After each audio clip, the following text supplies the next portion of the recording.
10 more videos, 9 more after this one. Published by September 26th. I'm on a YouTube marathon. I think I got this. I don't think it should be a problem.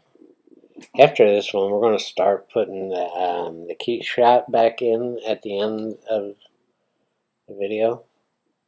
I kind of forgot about that yesterday, and I didn't do it purposely today because this video has a bonus run out at the end.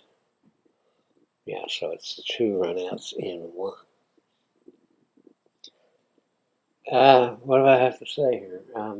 This goes really quick because I don't make any mistakes except for on the 8 ball, which wasn't a real big mistake.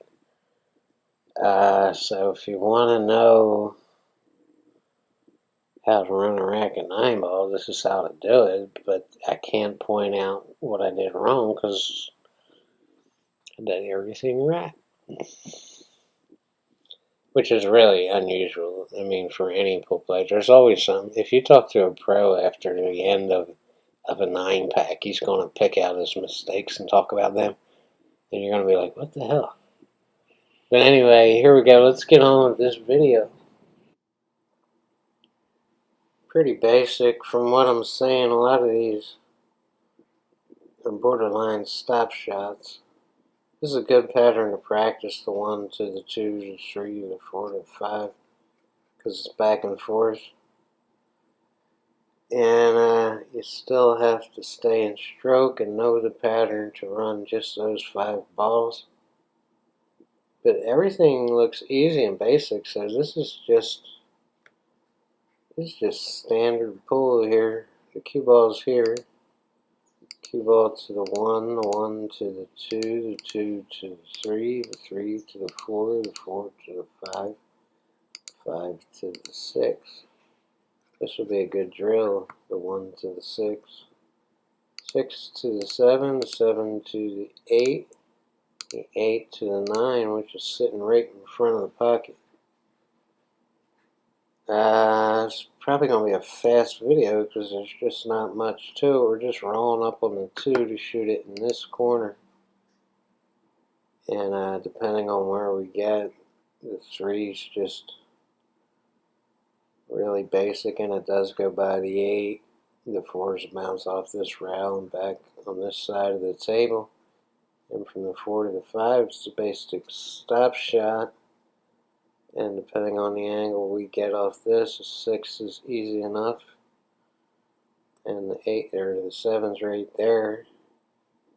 And there's numerous ways to get on this 8 and bounce off this rail or the top rail to come out for center table. The 9, although I think this is the only ball I really get bad on because I got straight in and I couldn't do much with the cue ball. So I had to settle for a long straight in shot on this corner on the 9 ball. Which, you know, still basically easy. Let's roll the beam footage and see what happens here.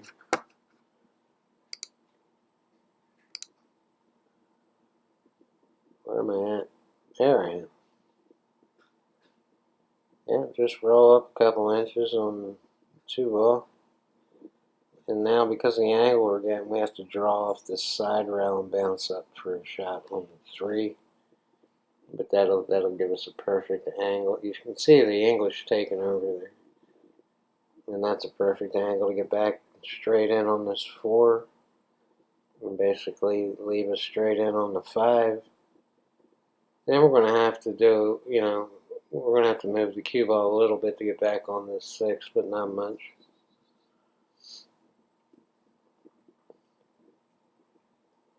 You can see I'm using the rails in just about every shot in this rack.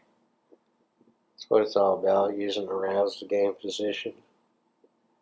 It's still keeping it simple. We're going down to the bottom rail on this 6 ball shot. And I would have liked to get a little bit closer. We got a little straight in on the 7 too.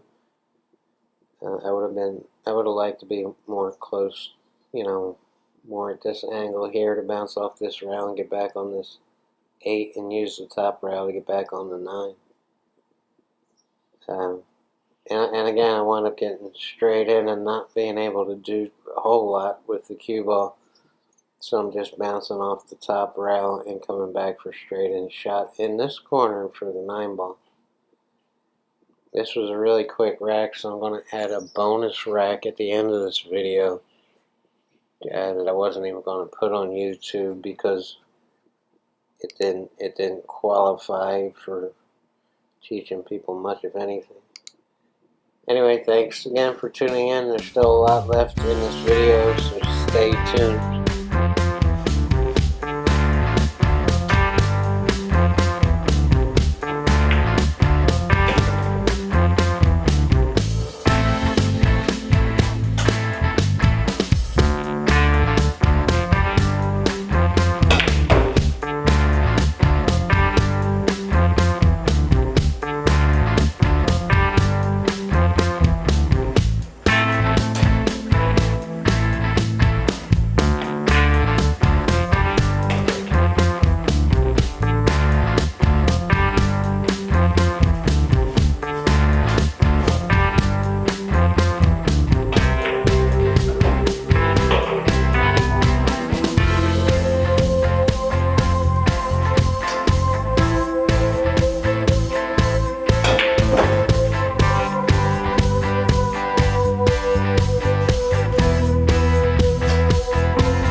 Yeah, this is the bonus rack, and there's a couple of reasons I had no intention of ever putting this on YouTube.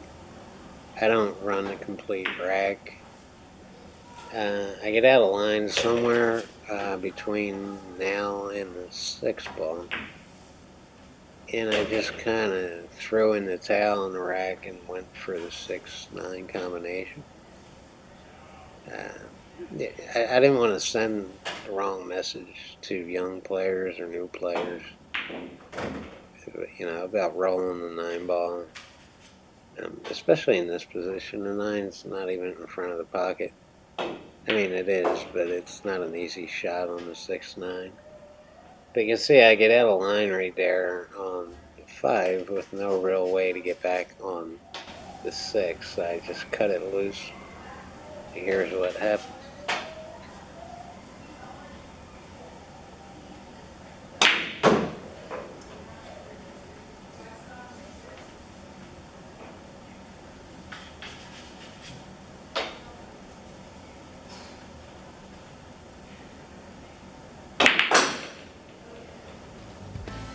And that was that. Thanks again for tuning in. I'll see you tomorrow.